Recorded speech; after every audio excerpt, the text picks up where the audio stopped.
ಇವತ್ತಿಂದ commercial gas ಸಪ್ಲೈನೇ ಇಲ್ಲ. Commercial ಇವತ್ತು 2200 ರೂಪಾಯಿ ಇದೆ. ನಮ್ಗೆ ತುಂಬಾ ಲಾಸ್ ಆಗ್ತಾ ಇದೆ. ನಮ್ಗೆ ತುಂಬಾ ಕಷ್ಟ, ಬಂಡವಾಳ ಹಾಕಕ್ಕೆ ಕಷ್ಟ ಆಗ್ತಾ ಇದೆ. ನಮ್ಗೆ ಕಮರ್ಷಿಯಲ್ ಸಪ್ಲೈನೇ ಇಲ್ಲ. ಬೇಳೆ ಸಕ್ಕರೆ ಎಲ್ಲ ಜಾಸ್ತಿ ಆಗಿದೆ. ತೊಂದರೆ ಅಂತೂ ಆಗ್ತಾ ಇದೆ, ಅದನ್ನ ಫೇಸ್ ಮಾಡಬೇಕು ಸರ್. ಆಲ್ಮೋಸ್ಟ್ 30% ಆಫ್ ಜನ ಹೋಟ್ಲಿಗೆ ಡಿಪೆಂಡ್ ಆಗಿದ್ದಾರೆ, ಹೋಟ್ಲ್ ಮೇಲೆ ಡಿಪೆಂಡ್ ಆಗಿದ್ದಾರೆ. ವಯಸ್ಸಾಗಿರೋದೇ ಮೇನ್ ನೋಡ್ಬೇಕು ನೀವು. ಕಮರ್ಷಿಯಲ್ 1800 ಇತ್ತು, ಈಗ 2300. ಇವೆಲ್ಲ ಜೀವನ ಮಾಡೋದು ಕಷ್ಟ ಆಗಿದೆ. ಬಡವರಿಗೆಲ್ಲ ಬಹಳ ತೊಂದರೆ ಆಗ್ತಾ ಇದೆ ಇವಾಗ. ಅದರಿಂದ ಗೌರ್ಮೆಂಟ್ಗೆ ಬಿಸಿ ಮುಟ್ಟಂಗೆ ಮಾಡಬೇಕು. Let us hope for the best. Let us hope for the best. ನಮ್ಮ ಹೆಸರು ಅನಂತ್ ಅಂತ ಸರ್. ಸರ್ ಏನ್ ಮಾಡ್ಕೊಂಡಿದ್ದೀರಿ? ನಾವೊಂದು ಗಾಯತ್ರಿ ಒಂದು ಹೋಟ್ಲ್ ಮಾಡ್ಕೊಂಡು ನಡೆಸ್ತಾ ಇದ್ದೀವಿ, ನಾನ್ ವೆಜ್ ಹೋಟೆಲ್. ಎಷ್ಟು ವರ್ಷದಿಂದ ಬೆಂಗಳೂರಲ್ಲಿದ್ದೀರಿ? ಬೆಂಗಳೂರು ನಾವು ಹುಟ್ಕೊಳ್ಳಿದ್ದೆಲ್ಲ ಬ್ಯಾಂಗ್ಳೂರು ಸರ್. ಬ್ಯಾಂಗ್ಳೂರು. ಸರ್, ಮೊದಲಿಗೆ ನಿಮ್ಗೆ ಗೊತ್ತಿರುತ್ತೆ ಎರಡು ದೇಶಗಳ ಯುದ್ಧ ಹೌದು. ಬಟ್ ಪರಿಣಾಮ ಬೀಳ್ತಾ ಇರುತ್ತೆ ನಮ್ಮ ಭಾರತಕ್ಕೆ. ಎಲ್ಲ ದುಬಾರಿ ಆಗ್ತಾ ಇದೆ. ಅದ್ರಲ್ಲಿ ಹೆಚ್ಚಾಗಿ ನಿಮ್ಗೆ ಹೊಡೆತ ಬಿಡೋದು ಅಂದ್ರೆ ಗ್ಯಾಸ್. ದುಬಾರಿ, ಸಿಕ್ಕಾಪಟ್ಟೆ ದುಬಾರಿ ಆಗ್ತಿದೆ. ಏನು ಸರ್? ಹೌದು, ಇವತ್ತಿಂದ ಕಾಲ್ ಮಾಡಿದ್ದು. ಇವತ್ತಿಂದ ಕಮರ್ಷಿಯಲ್ ಗ್ಯಾಸ್ ಸಪ್ಲೈನೇ ಇಲ್ಲ. ಏನ್ ಮಾಡೋದು ಅಂತ ಗೊತ್ತಿಲ್ಲ. ಗೌರ್ಮೆಂಟ್ ಏನಿದೆ ಇದಕ್ಕೊಂದು ಯೂಸ್ ಮಾಡಿ ಒಂದು ಸ್ವಲ್ಪ ಸಪೋರ್ಟ್ ಮಾಡ್ಬೇಕು ಹೋಟೆಲ್ ಇರೋಲ್ಲ. ಮತ್ತೆ ಆಯಿಲ್ ಬೆಲೆ ರೇಟ್ ಏರಿಕೆ ಆಗ್ತಾ ಇದೆ. ನಿನ್ನೆಗೆ ಇವತ್ತು ಸೇರಿದೆ ಒಂದು ಬಾಕ್ಸ್ಗೆ 60 ರೂಪಾಯಿ ಜಾಸ್ತಿ ಆಗಿದೆ. 1 ಲೀಟರ್ ಇವತ್ತು 165 ರೂಪಾಯಿ ಇದೆ. ನೋಡ್ಬೇಕು ಸರ್, ಗೌರ್ಮೆಂಟ್ ಏನ್ ಮಾಡ್ತಾರೆ ನೋಡ್ತಾ ಇದ್ದೀನಿ. ಸರ್, ಈಗ ಗ್ಯಾಸ್ ಬೆಲೆಯಿಂದ ಊಟದ ರೇಟು ಒಂದು ಲೆಕ್ಕದಲ್ಲಿತ್ತು. ಗ್ಯಾಸ್ ರೇಟ್ ತುಂಬಾ ದುಬಾರಿ ಆಗಿ ನೀವು ಕೊಂಡ್ಕೊಂಡು ಊಟದ ಬೆಲೆ ಜಾಸ್ತಿ ಮಾಡಾದ್ಮೇಲೆ ಬರುವಂತ ಜನರು ಏನ್ ಅಭಿಪ್ರಾಯ ಇಟ್ಕೊಳ್ತಾರೆ? ಹೌದು ಸರ್, ರೇಟ್ ಮಾತ್ರ ಜಾಸ್ತಿ ಮಾಡಲೇಬೇಕು.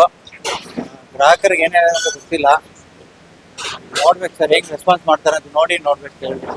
ಸರ್, ಈಗ ನಿಮ್ಮ ಬಿಸ್ನೆಸ್ ಹೇಗೆ ನಡೀತಾ ಇದೆ ಸರ್? ಮುಂಚೆ ಅಂದ್ರೆ ಎಷ್ಟು ಜನ ಬರ್ತಾ ಇದ್ರು ಊಟಕ್ಕೆ? ಮುಂಚೆ ಒಂದು ದಿನಕ್ಕೊಂದು 300 ಇಂದ 400 ಬಿರಿಯಾನಿ ಸೇಲ್ ಆಗ್ತಾ ಇತ್ತು.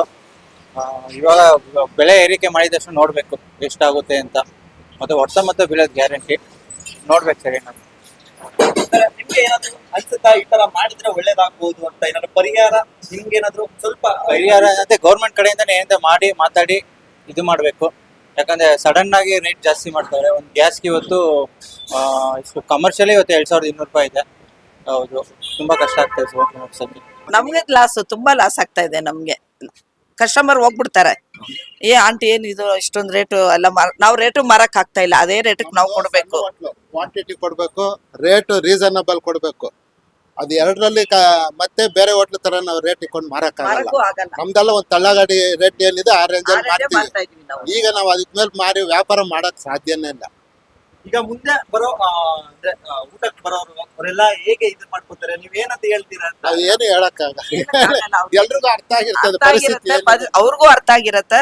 Public ನಾವು ಅರ್ಥ ಮಾಡ್ಕೊಂಡು ಏನ್ ಮಾಡೋದು, ನಮ್ ಬಿಸ್ನೆಸ್ ಇದಾಗ್ಬಿಡತ್ತಲ್ಲ ಅಂತ ಆ ರೇಟ್ಗೆ ಕೊಡ್ತಾ ಇದೀವಿ. ನಾವು ಸಿಲಿಂಡರ್ ತುಂಬಾ ಕಷ್ಟ, ಬಂಡವಾಳ ಹಾಕಕ್ಕೆ ಕಷ್ಟ ಆಗ್ತಾ ಇದೆ ನಮ್ಗೆ. ಸಿಲಿಂಡರ್ 3 ಜನಕ್ಕೆ ಫೋನ್ ಮಾಡ್ತೀವಿ, 3 ಜನ ಬ್ಲಾಕಲ್ಲೂ ಸಿಗ್ತಾ ಇಲ್ಲ. ಕಮರ್ಷಿಯಲ್ ಎಷ್ಟಿಗೆ ಕೇಳಿದ್ರು ಕೊಡಾಕಿದ್ರಿ. ಕಮರ್ಷಿಯಲ್ ಸಪ್ಲೈನೇ ಇಲ್ಲ. ತುಂಬಾ ತೊಂದರೆ ಆಗ್ತಾ ಇದೆ. ಈಗ ಸಾಯಂಕಾಲದ ಮೇಲೆ ಬಾಕ್ಲ್ ಹಾಕೋದು ಅಷ್ಟೇ. ಈಗ ಏನ್ ಐಟಮ್ ಇದೆ ಅಷ್ಟು ಮಾಡಿದೀವಿ. ಮಾಡ್ಬಿಟ್ಟು ಇನ್ನು ಸಾಯಂಕಾಲ ಅಡಿಗೆ ಮಾಡೋಷ್ಟು ಗ್ಯಾಸ್ ಇಲ್ಲ ನನ್ನಲ್ಲಿ. ಬೇಳೆ ಸಕ್ಕರೆ ಎಲ್ಲ ಜಾಸ್ತಿ ಆಗಿದೆ. ಈಗ ಹೋಟ್ಲಿಗೆ ಊಟಕ್ಕೆ ಹೋಗ್ಬೇಕು ಅಂತ ಅನ್ಕೊಂಡಿರೋರು ಆಗಿರ್ಲಿ ಅಥವಾ ಹೋಟ್ಲಲ್ಲಿ ಊಟ ಮಾಡೋರು ಆಗಿರ್ಲಿ, ಮತ್ತೆ ಮನೇಲೆ ಊಟ ಮಾಡೋರಿಗೆ ಗ್ಯಾಸ್ ಬೆಲೆ ಸಿಕ್ಕಾಪಟ್ಟೆ ಜಾಸ್ತಿ ಆಗಿದೆ. ಹೇಗೆ ಹೊಡ್ತಾ ಬಿಡುತ್ತೆ ಜನರಿಗೆ? ಜಾಸ್ತಿನೇ ಹೊಡೋಗುತ್ತೆ, ಜಾಸ್ತಿ ಬೀಳುತ್ತೆ. ಸಿಕ್ಕಾಪಟ್ಟೆ ಇದೆ. ಸಿಕ್ಕಿದೆ. ಏನ್ ಪರಿಹಾರ ಇರುತ್ತೆ ಇದಕ್ಕೆ? ಈಗ ನೀವೇ ಹೇಳ್ಬೇಕಪ್ಪ. ಹಿಂಗಾಗ್ಬಿಟ್ರೆ ಜಾಸ್ತಿ ಆಗ್ಬಿಟ್ರೆ ಊಟ ಮಾಡೋರು ಹೆಂಗೆ ಕತೆ? ನೀವೇ ಯೋಚನೆ ಮಾಡ್ಬೇಕು ಅಲ್ವಾ? ಗೌರ್ಮೆಂಟ್ ಇದಕ್ಕೆ ಏನ್ ಆಕ್ಷನ್ ತಗೋಬೇಕು. ನಮ್ಗೆ ಇದು ಬಂದಾಗ 10 ವರ್ಷ ಆದಾಗ 300 ರೂಪಾಯಿ ಇತ್ತು. ಆಮೇಲೆ 500 ರೂಪಾಯಿ. ನಮ್ಮ ಹೆಸರು ಶ್ರೀನಿವಾಸ್ ಅಂತ ಸರ್, ಏನ್ ಮಾಡ್ಕೊಂಡಿದ್ದೀರಿ ಸರ್? ಸರ್. ನಮ್ದು ಅಂಗಡಿ ಇದೆ ಸರ್, ನಮ್ದು ಪ್ರಾವಿಷನ್ ಶಾಪ್ ಇದೆ ಸರ್. ಎಷ್ಟು ವರ್ಷದಿಂದ ನಡೀತಿದೆ? ಅದೊಂದು 25 ವರ್ಷದಿಂದ ಇದೆ ಸರ್. ಓಕೆ ಸರ್, ಈಗ ನಿಮ್ಗೆ ಗೊತ್ತೇ ಇರುತ್ತೆ ಎರಡು ದೇಶಗಳ ಮಧ್ಯೆ ಯುದ್ಧ ನಡೀತಾ ಇದೆ. ಇದರಿಂದ ತುಂಬಾ ಸಫರ್ ಪಡ್ತಾ ಇರೋದು ಭಾರತ. ಅದರಲ್ಲೂ ಹೆಚ್ಚಾಗಿ ಗ್ಯಾಸ್ ಬೆಲೆ ಸಿಕ್ಕಾಪಟ್ಟೆ ಜಾಸ್ತಿ ಆಗ್ತಾ ಇದೆ. ಹೋಟ್ಲಿಗಾಗ್ಲಿ ಮನೆಗಾಗ್ಲಿ ಸಿಕ್ಕಾಪಟ್ಟೆ ಜಾಸ್ತಿ ಆಗ್ತಾ ಇದೆ. ಇದ್ರ ಬಗ್ಗೆ ನಿಮ್ಗೆ ಏನ್ ಅನಿಸ್ತಾ ಇದೆ ಸರ್ ಈ ಕ್ಷಣಕ್ಕೆ? ಸರ್, ತಕ್ಷಣಕ್ಕಂತೂ ಜಾಸ್ತಿ ಆಗ್ತಾ ಇದೆ. ಮಿಡ್ಲ್ ಕ್ಲಾಸ್ ಪೀಪಲ್ಸ್ ತುಂಬ ಸಫರ್ ಪಡ್ತಾ ಇದ್ದಾರೆ. ಅದರಿಂದ ತೊಂದರೆ ಅಂತೂ ಆಗ್ತಾ ಇದೆ, ಅದನ್ನ ಫೇಸ್ ಮಾಡಬೇಕು. ಈ ವಿಚಾರದಲ್ಲಿ ಸ್ವಲ್ಪ ಸರ್ಕಾರ ಒಂದು ಮುನ್ನೆಚ್ಚರಿಕೆ ತಗೊಂಡು ಏನಾದರೂ ಒಂದು ಅದಕ್ಕೆ ಪರಿಹಾರ ಹುಡುಕಿದ್ರೆ ಸ್ವಲ್ಪ ಮಿಡ್ಲ್ ಕ್ಲಾಸ್ ಜನಕ್ಕೆ ಅನುಕೂಲ ಆಗತ್ತೆ. ಇಲ್ಲಿ ಅವರಿಂದ ನಾವು ಸಫರ್ ಪಡ್ತಾ ಇದೀವಿ ಅಷ್ಟೇ. ಇಲ್ಲಿ ಸರ್, ಈಗ ಹೋಟ್ಲಿಗೆ ಅಂತಾನೆ ಕೆಲವು ಜನರು ಇದ್ದಾರೆ. ಈಗ ಮನೇಲಿ ಮಾಡ್ಕೊಳಕ್ ಆಗಲ್ಲ, ಹೋಟ್ಲಿಗೆ ಹೋಗಿ ತಿನ್ಕೊಂಡು ಬೇಗ ಕೆಲ್ಸಕ್ಕೆ ಹೋಗೋಣ ಅಂತ ಇರೋರಿಗೆ ಹೋಟ್ಲಲ್ಲಿ ಊಟದ ಬೆಲೆ ಜಾಸ್ತಿ ಆದ್ರೆ ಅವ್ರು ಹೇಗೆ ಸಫರ್ ಪಡ್ತಾರೆ? ಸರ್, ಆಲ್ಮೋಸ್ಟ್ 30% ಆಫ್ ಜನ ಹೋಟ್ಲಿಗೆ ಡಿಪೆಂಡ್ ಆಗಿದ್ದಾರೆ, ಹೋಟ್ಲ್ ಮೇಲೆ ಡಿಪೆಂಡ್ ಆಗಿದ್ದಾರೆ. ಅವ್ರಿಗೆಲ್ಲ ಭಾರಿ ತೊಂದರೆ ಆಗತ್ತೆ. ಅವ್ರ ಸ್ಯಾಲ್ರಿಲಿ ಅವ್ರು ಏನನ್ನ ಪ್ಲಾನಿಂಗ್ ಅಲ್ಲಿ ಇಟ್ಟಿರ್ತಾರೆ ಅದೆಲ್ಲ ಅವರಿಗೆ ಡಬಲ್ ಆಗತ್ತೆ ಹೋಗ್ತಾ ಹೋಗುತ್ತೆ, ತುಂಬಾ ತೊಂದರೆ ಆಗತ್ತೆ ಸರ್ ಅದು. ಅದಕ್ಕೆ ಸ್ವಲ್ಪ ಅದ್ರ ಬಗ್ಗೆ ಆಲೋಚನೆ ಮಾಡಿ ಅಟ್ಲೀಸ್ಟ್ ರೆಗ್ಯುಲರ್ ಗ್ಯಾಸ್ ಒಂಥರ ನಾವು ಕಾನ್ಸ್ಟೆಂಟ್ ರೇಟಲ್ಲಿ ಕೊಡೋ ಥರ ಪ್ಲಾನ್ ಮಾಡ್ಬೋದು ಗೌರ್ಮೆಂಟ್ ಸರ್ಕಾರ. ಅದಕ್ಕೆ ಏನೊಂದು ಪರಿಹಾರ ಹುಡ್ಕೊಟ್ರೆ ಚೆನ್ನಾಗಿರುತ್ತೆ. ಸರ್ ಈಗ ಒಂದ್ ಸರ್ಕಾರ ಇದ್ದಾಗ್ಲೂ ಬೆಲೆ ಜಾಸ್ತಿ ಆಗ್ತಾ ಇತ್ತು, ಇನ್ನೊಂದ್ ಸರ್ಕಾರ ಬಂದಾಗ್ಲೂ ಜಾಸ್ತಿ ಆಗುತ್ತೆ. ಕಾರಣಗಳು ಬೇರೆ ಬೇರೆ ಆದ್ರೂ ಹೊಡೆತ ಬೀಳ್ತಾ ಇರೋದು ಮಿಡಲ್ ಕ್ಲಾಸ್ ಅವರಿಗೆ ಆಗಿರ್ಲಿ, ಮತ್ತೆ ಇವರಿಗೆ ಹೋಟ್ಲನವ್ರಿಗೆ ಆಗಿರ್ಲಿ. ನಿಮ್ಗೆ ಇದನ್ನ ಕೇಳಬಾರ್ದು, ಬಟ್ ಆದ್ರೆ ಕೇಳ್ತೀನಿ, ಪರಿಹಾರ ಅನ್ನೋದೇನಾದ್ರು ನಿಮ್ಗೆ ಏನಾದ್ರು ಇದ್ರೆ ಹೇಳ್ಬೋದು ಸರ್. ಇದನ್ನ ಮಾಡಿದ್ರೆ ಸ್ವಲ್ಪ ಇದೆ. ಸರ್ ಏನು ಸಬ್ಸಿಡಿ ಒಂಚೂರು ಕೊಟ್ಟರೆ, ಸರ್ಕಾರ ಕಡೆಯಿಂದ ಸಬ್ಸಿಡಿ ಒಂದು ಕೊಟ್ಟರೆ ಒಂದು ಅನುಕೂಲ ಆಗುತ್ತೆ ಸರ್ ಅಷ್ಟೇ. ಯಾಕಂದ್ರೆ ಅವ್ರು ಬೇರೆ ಬೇರೆ ಎಲ್ಲ ಏನೇನೋ ಅನುಕೂಲಗಳು ಮಾಡ್ತಾ ಇದ್ದಾರೆ. ಈಗ ತಕ್ಷಣಕ್ಕೆ ಇದಕ್ಕಂತ ಅನುಕೂಲ ಮಾಡಿಕೊಟ್ರೆ ಜನ ಸರ್ಕಾರದ ಮೇಲೆ ನಂಬಿಕೆ ಸ್ವಲ್ಪ ಜಾಸ್ತಿ ಬರುತ್ತೆ. ಸರ್ ನಮಸ್ತೆ, ಮೊದಲಿಗೆ ನಿಮ್ಮ ಹೆಸರು ಹೇಳಿ. ಪ್ರಸನ್ನ ಸರ್, ಏನ್ ಮಾಡ್ಕೊಂಡಿದ್ದೀರಿ? ನಾವು ಇಲ್ಲಿ ಬಿಸ್ನೆಸ್ ಮಾಡ್ತೀವಿ ಬೆಂಗಳೂರಲ್ಲಿ. ಸರ್ ಬೆಂಗಳೂರಲ್ಲಿ ಎಷ್ಟು ವರ್ಷದಿಂದ ಇದೆ? ಸುಮಾರು 50 ವರ್ಷದಿಂದ ಇದ್ದೀವಿ. 50 ವರ್ಷದಿಂದ ಇದೆ. ಸರ್ ಮೊದಲಿಗೆ ನಿಮ್ಗೆ ಗೊತ್ತಾಗುತ್ತೆ, ಈಗ ಯುದ್ಧ ನಡೀತಾ ಇದೆ, ಯುದ್ಧದಿಂದ ಸಿಕ್ಕಾಪಟ್ಟೆ ಎಲ್ಲ ಬೆಲೆಗಳು ಜಾಸ್ತಿ ಆಗ್ತಾ ಇದೆ. ಖಂಡಿತ ಆಗಿದೆ.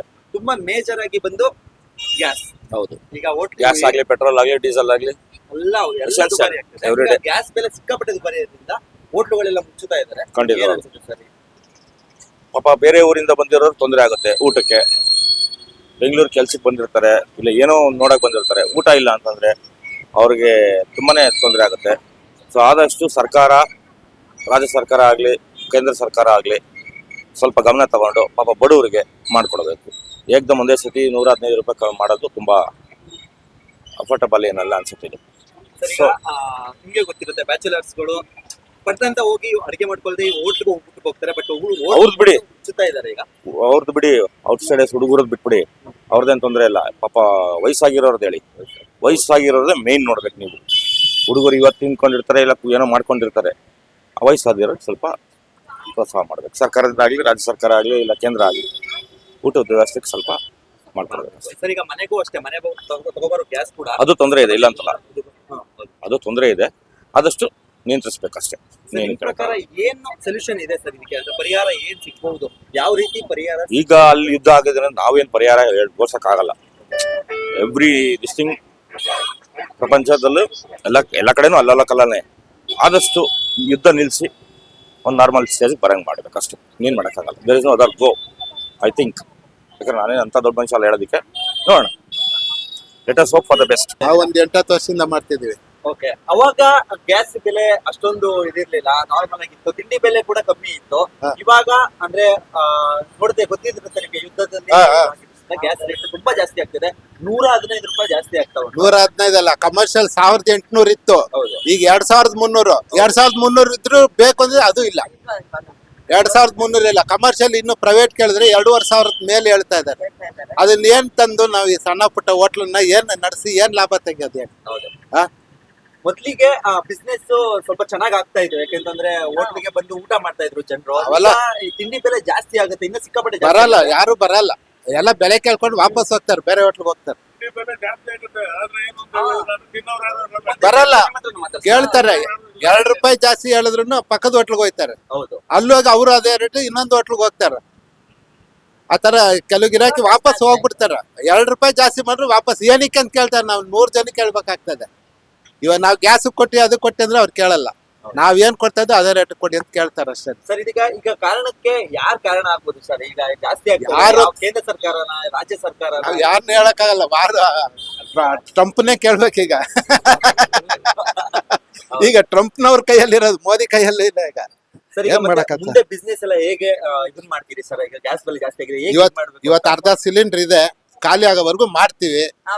ಆಮೇಲೆ ಸಿಲಿಂಡರ್ ಯಾವಾಗ ಸಿಗುತ್ತೋ ಅಲ್ಲಿವರೆಗೂ ಬಾಕ್ಲಾಗ್ತೀವಿ. ಇನ್ನು ಸಾಯಂಕಾಲದ ಮೇಲೆ ನೈಟ್ ಕೂಡ ಇರೋ ಡೌಟ್ ಹೋಟ್ಲು. ಯಾಕೆಂದ್ರೆ ಈಗ ಉರಿತದ 2-3 ಐಟಮ್ ಬಿಟ್ಬಿಟ್ಟು ಮಾಡ್ತಾ ಇದ್ವಿ, ಅಲ್ಲಿಗೆ ಮೇಕಪ್ ಮಾಡ್ತಾ ಇದ್ವಿ. ಮನೆ 1/4 ಸಿಲಿಂಡರ್ ಇದೆ, ಅದನ್ನ ತಂದು ಇಲ್ಲಿ ಮಾಡ್ಬಿಟ್ರೆ ಆಮೇಲೆ ಮನೆಗೂ ಅನ್ನಕ್ಕೆ ಇರಲ್ಲ. ಅಲ್ಲಿ ಅದರಿಂದ ನಾವು ಈಗ ಎಷ್ಟಿದೆ ಈಗ ಮಧ್ಯಾಹ್ನದವರೆಗೂ ಮುಗಿಸ್ಬಿಟ್ಟು ಇನ್ನು ಸಿಲಿಂಡರ್ ಯಾವಾಗ ಸಿಗುತ್ತೋ ಅಲ್ಲಿವರೆಗೂ ಬಾಕ್ಲಾಗ್ತೀವಿ. ಓಕೆ, ಈಗ ಗೊತ್ತು ನಿಮ್ಗೆ ಯುದ್ಧ ನಡೀತಾ ಇದೆ, ಮಧ್ಯ ಗ್ಯಾಸ್ ಬೆಲೆ ಸಿಕ್ಕಾಪಟ್ಟೆ ದುಬಾರಿ ಆಗ್ತಾ ಉಂಟು. ಅಲ್ಲಿ ನೋಡಿದ್ರೆ ಗ್ಯಾಸ್ ಬೆಲೆ ಜಾಸ್ತಿ ಇಲ್ಲ, ಎಲ್ಲ ಮಾಮೂಲಿ ಇದೆ ಅಂತಾರೆ. ಇಲ್ಲೇ ಜಾಸ್ತಿ ಆಗಿದೆ. ತೊಂದರೆ ತುಂಬಾ ಜನಿಗೆ ಇದರಿಂದ ಸಡನ್ ಜಾಸ್ತಿ ಆದ್ರೆ ಇವೆಲ್ಲ ಜೀವನ ಮಾಡೋದು ಕಷ್ಟ ಆಗಿದೆ ಅಷ್ಟೇ ಹೇಳ್ಬೋದು. ಈಗ ಹೋಟ್ಲುಗಳಿಗೆ ಬರೋರೆಲ್ಲ ಸ್ವಲ್ಪ ಬ್ಯಾಚುಲರ್ಸ್. ಹೌದೌದು, ಅವರಿಗೆ ತುಂಬಾ ಕಷ್ಟ ಆಗತ್ತೆ. ಕೆಲಸಗಳು ಇಲ್ಲ ಜಾಸ್ತಿಯಾಗಿ, ಅದರಿಂದ ತೊಂದರೆ ಆಗತ್ತೆ.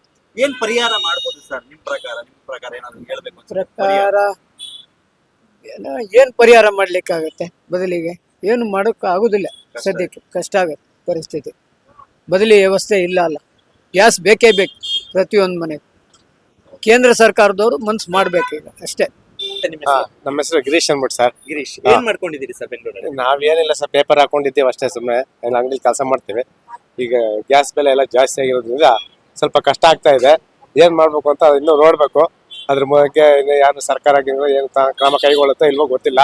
ಎಲ್ಲ ಬಡವರಿಗೆಲ್ಲ ಬಹಳ ತೊಂದರೆ ಆಗ್ತಾ ಇದೆ ಇವಾಗ. ಅದರಿಂದ ಏನ್ ಮಾಡೋದು ನೋಡ್ಬೇಕು. ಸರಿ, ಮೊದ್ಲಿಗೆ ಏನಂತಂದ್ರೆ ಹೋಟ್ಲಿಗೆ ಊಟಕ್ಕೆ ಹೋಗ್ತಾ ಇದ್ದಾಗ ಒಂದು ರೇಟ್ ಜಾಸ್ತಿ ಇತ್ತು, ಒಂದ್ ಸ್ವಲ್ಪ ರೇಟ್ ಜಾಸ್ತಿ ಆಗಿತ್ತು. ಹೌದು ಹೌದು ಬಟ್ ಈಗ ಇನ್ನೂ ಜಾಸ್ತಿ ಆದ್ರೆ ಹೋಟ್ಲಿಗೆ ಸರ್, ಈಗ ಫ್ಯಾಮಿಲಿನೆಲ್ಲ ಹೋಟ್ಲಿಗೆ ಕರ್ಕೊಂಡು ಹೋಗಕ್ಕಾಗಲ್ಲ ಸರ್ ಇವತ್ತಿನ ರೇಟ್ಗೆ. ಈಗೆಲ್ಲ ಹೋಟ್ಲ ಜಾಸ್ತಿ ಬೆಲೆ ಆಗಿರೋದ್ರಿಂದ ಏನಾದ್ರು ಮನೆಯಲ್ಲಿ ಮಾಡ್ಕೊಳಕ್ಕೂ ಕಾಸು ಸಿಗೋದು ಕಷ್ಟ ಆಗ್ತಾ ಇದೆ. ಈಗ ಬೆಂಗಳೂರು ಬಿಟ್ಟು ಊರಿಗೆ ಹೋಗೋ ಪರಿಸ್ಥಿತಿ ಬಂದ್ಬಿಟ್ಟಿದೆ. ಆ ತರ ಆಗಿದೆ, ನೋಡ್ಬೇಕು ಏನಾಗುತ್ತೆ ಅಂತ. ಲೊಕೇಶನ್ ಏನ್ ಮಾಡ್ಕೊಂಡಿದ್ದೀರಿ ಬೆಂಗಳೂರಲ್ಲಿ? ನಾವು ಇಲ್ಲಿ ಬಿಸ್ನೆಸ್ ಮಾಡ್ಕೊಂಡಿದ್ವಿ. ಓಕೆ, ಗೊತ್ತಿರುತ್ತೆ ನಿಮ್ಗೆ, ಯುದ್ಧ ನಡೀತಾ ಇದೆ. ಹಾ. ಯುದ್ಧದಲ್ಲಿ ಪೆಟ್ರೋಲ್ ಡೀಸೆಲ್ ಎಲ್ಲಾ ತರದ ದುಬಾರಿ ಆಗಿದೆ. ಹಾ. ಅದ್ರ ಮಧ್ಯೆ ಈ ಗ್ಯಾಸ್ ಕೂಡ ಸಿಕ್ಕಾಪಟ್ಟೆ ದುಬಾರಿ ಆಗ್ತಾ ಇದೆ. ಹಾ. ಈಗ ಮನೆಗೆ ಬೇಕು, ಹೋಟ್ಲಿಗೆ ಬೇಕು, ಎಲ್ಲಾ ಕಡೆ ದುಬಾರಿ ಆಗ್ತದೆ. ಇದರಿಂದ ಏನ್ ಮಾಡಕ್ಕಾಗತ್ತೆ? ನಾವೇನ್ ಮಾಡ್ಬೇಕು ಅಂತಲ್ಲ, ಹಾ. ನಾವೇನ್ ಮಾಡಕ್ಕಾಗುತ್ತೆ, ಅದನ್ನ ಏನೂ ಮಾಡಕ್ಕಾಗಲ್ಲ. ಬಟ್ ಅವರೇ ಏನಾರ ಮಾಡ್ಬೇಕದು, ಗೌರ್ಮೆಂಟ್ ಏನಾರ ಸ್ವಲ್ಪ ಕಮ್ಮಿ ಗಿಮ್ಮಿ ಮಾಡಿ ಆದಷ್ಟು ಏನೋ ಒಂದು ಇದು ಮಾಡಬೇಕು. ಗ್ಯಾಸ್ ಬೆಲೆ ಮುಂಚೆ ಸ್ವಲ್ಪ ಕಮ್ಮಿ ಇತ್ತು, ಈಗ ಬರ್ತಾ ಈ ಸರ್ಕಾರದಿಂದ ಬಂದಾಗ ಸ್ವಲ್ಪ ಜಾಸ್ತಿ ಆಯ್ತು. ಹಾ. ಈಗ ವಿಪರೀತ ಜಾಸ್ತಿ ಆಗ್ತಿದೆ. ಈಗ ಇದನ್ನ ಜನರು ಹೇಗ್ ತಗೊಳ್ತಾರೆ? ಜನರೇ ಏನಾದ್ರು ಸ್ವಲ್ಪ ಇದು ಮಾಡ್ಬೇಕು, ಅದನ್ನ ಜನರೇ ಏನ್ ಮಾಡ್ಬೇಕು? ಸ್ಟ್ರೈಕ್ ಮಾಡಿ ಏನಾರ ಮಾಡಿ ಗೌರ್ಮೆಂಟ್ಗೆ ಬಿಸಿ ಮುಟ್ಟಂಗೆ ಮಾಡಬೇಕು. ಗೌರ್ಮೆಂಟ್ ಹಾಂ, ಆಮೇಲೆ ಇನ್ನೇನು ಮಾಡ್ಬೇಕಂದ್ರೆ ಇಲ್ಲಿ ಯುದ್ಧ ಮಾಡ್ತಾರೆ, ಯುದ್ಧ ಏನಕ್ಕೆ ಅವ್ರು ಮಾಡ್ತಾ ಇದ್ದಾರೆ ಅನ್ನೋದೇ ಅದು ಫಸ್ಟೇ ಅಂಡರ್ಸ್ಟ್ಯಾಂಡ್ ಇಲ್ಲ. ಸುಮ್ಮನೆ ಬಡವರು ನೋಡೋದಿಲ್ಲ, ಸುಮ್ಮನೆ ಅವರವರೇ ದೊಡ್ಡವ್ರು ಯಾರು ಶ್ರೀಮಂತರುಗಳೇ ಅವರೇ ಸ್ಟಾರ್ಟ್ ಮಾಡಿಬಿಡ್ತಾರೆ. ಅದರಿಂದ ಬಡವ್ರಿಗೆ ತುಂಬ ತೊಂದರೆ ಆಯ್ತಾ ಇದೆ. ಅದನ್ನು ಸ್ವಲ್ಪ ಬಡವ್ರನ್ನೂ ಯೋಚನೆ ಮಾಡಬೇಕು. ಅವ್ರು ಏನಾಯ್ತಾರೆ, ನಾವು ಮಾಡೋದ್ರಿಂದ ಅವ್ರಿಗೆಲ್ಲ ತೊಂದರೆ ಆಗಲ್ವಾ ಅಂತ ಅವ್ರು ಯೋಚನೆ ಮಾಡ್ಬೇಕು. ಅದು ಮಾಡೋದೇ ಇಲ್ಲ ಅವರು. ಅವ್ರದ್ದೇ ಅವ್ನು ಹೊಡಿಬೇಕು ಅಷ್ಟೇ. ಅದೊಂದು ಮಾಡ್ತಾರೆ, ಅದು ತಪ್ಪದು ಆ ಥರ ಮಾಡೋದು. ನಾನೀಗ ಮುಂದೆ ಹೋಗಿ ಮಾಡಿದ್ರೆ ಎಲ್ಲರಿಗೂ ತೊಂದರೆ ಆಗುತ್ತಲ್ಲ. ನನ್ನ ಹಿಂದೆ 1000 ಜನ ಇದ್ದಾರೆ, ಅವ್ರಿಗೂ ತೊಂದರೆ ಆಗುತ್ತಲ್ಲ. ಅದನ್ನ ಯೋಚನೆ ಮಾಡಲ್ಲ. ಯಾವುದೇ ಸುದ್ದಿಯ ಅಪ್ಡೇಟ್ ಅನ್ನ ಮಿಸ್ ಮಾಡ್ಕೊಳ್ಬಾರ್ದು ಅಂದ್ರೆ ಈಗ್ಲೇ ಒನ್ ಇಂಡಿಯಾವನ್ನ ಸಬ್ಸ್ಕ್ರೈಬ್ ಮಾಡಿ. ನಿಮಗೆ ಬೇಕಾದ ಭಾಷೆಯಲ್ಲಿ ಎಲ್ಲಾ ಸುದ್ದಿ ತಿಳಿಬೇಕು ಅಂದ್ರೆ ಒನ್ ಇಂಡಿಯಾ ಆಪ್ ಅನ್ನ ಡೌನ್ಲೋಡ್ ಮಾಡ್ಕೊಳ್ಳಿ.